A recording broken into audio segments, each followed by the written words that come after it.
Hello and welcome. I'm Ina and I do art stuff and things. Currently, most of these things are of watercolour variety. And where watercolour is concerned, I have been saying quite a bit that the most important material is paper, because good paints would still work terribly with basic paper, but basic paints would work fine with better paper. I've been saying it because that is what I've learned from others, and it sounds logical to me, but I've never actually tested it. So let's test it. I don't mean to brag, but all of my watercolor paper is pretty good. So I had to buy some cheap paper, and I tried filming that, but I got shy because, filming outside, yuck. So here we have some expensive paper and expensive paints, as well as some cheap paper and cheap paints. I will refer to them as cheap versus expensive and not in any other way, because whether something is good or bad is a complex and probably a philosophical topic about how it is a scale and a matter of opinion, and who am I to state mine as absolute. So I'm going with a simple differential here. Cost, because cost is numbers and numbers are facts. I finally have a palette knife, like a real artist. So we will start with control group, which is our expensive paints painted onto expensive paper, because that's our baseline, and that is my drink because it was my birthday. Don't judge me. I have chosen a simple loose rose as a test painting because it's quick and easy and I can recreate them pretty similarly, so we can compare. I'm also very rusty at loose painting, as you will see, so there's that. If you're a regular here, I guess I should explain that I was hoping to get a video out sooner, but it was my birthday and it's a big one. So I just kept running out of time and getting distracted by parties and new toys. I also have upgraded to a new laptop and a new editing software, and although it's going to be fantastic in the long run, learning a new software at the same time as the new operating system isn't without its issues, so please bear with me. Back to the painting now, and things are all going as expected, although my painting skills have gone a little backwards. Perhaps I should have practiced before filming this, but I had limited time and I just really wanted to get on with it. So I thought this was a little lesson in letting go.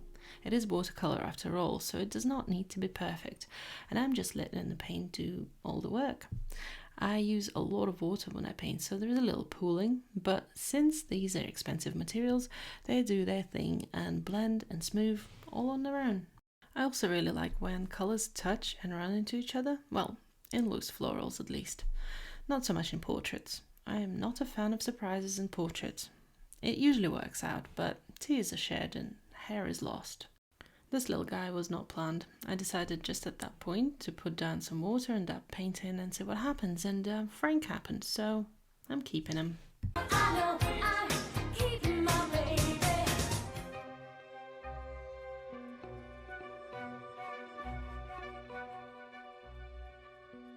And for my next trick, I'm going to paint the same rose, again using the same paint, but this cheap paper that is actually for watercolour. It says for watercolour. I nearly bought some really cheap paper in a supermarket, but then I thought, you know what, that's not really fair. I can just pick up some toilet paper and paint on that, and we know that's going to be terrible.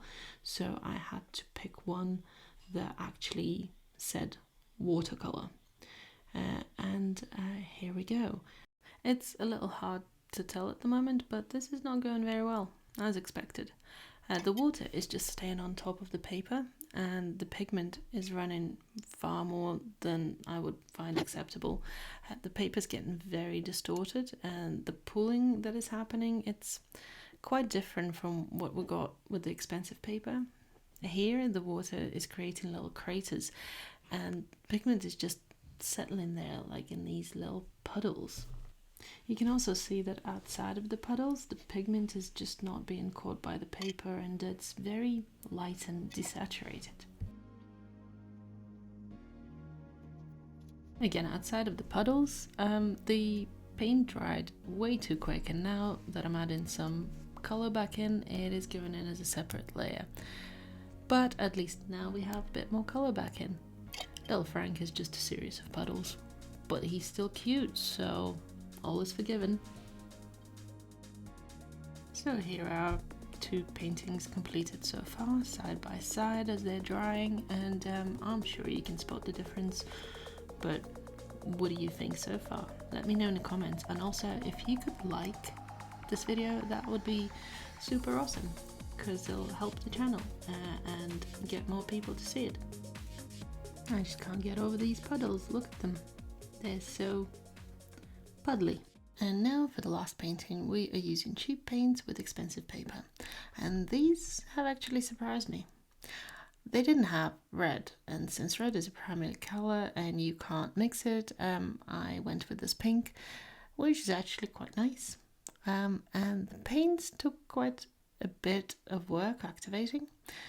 Spraying them with some water helped, but once they got going, as you can see, they are pretty vibrant, and they do not travel well, in that they're kind of heavy and just sit there without doing much blooming or mixing, so they need a little help blending, but that's not necessarily a bad thing.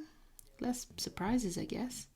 They also feel a bit chalky, but look at that green, it's actually quite nice, and it is doing that pooling that we've been talking about before, but it's behaving more like the expensive paints in that it distributes, but yeah, you can't really get much blooming out of it. It kind of goes, no, I'm staying here, this is where you put me and this is where I'm staying.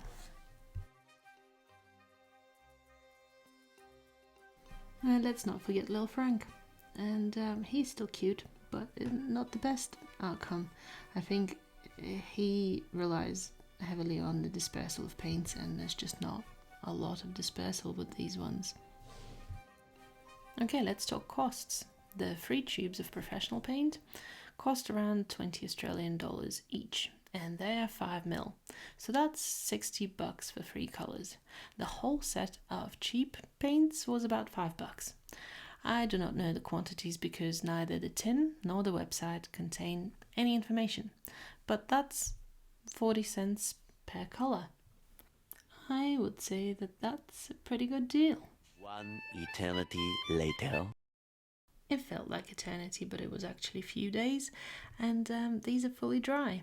And now these are final results, and the cost of the paper works out about $2 per sheet for arches, and about 30 cents for the cheap paper. There are cheaper, good papers out there, and as you can see, hopefully, it's completely worth it. I don't know, what do you think? I think I'm going to use these cheap paints again. It wasn't the best, but I think they have potential. Thanks for watching. Bye!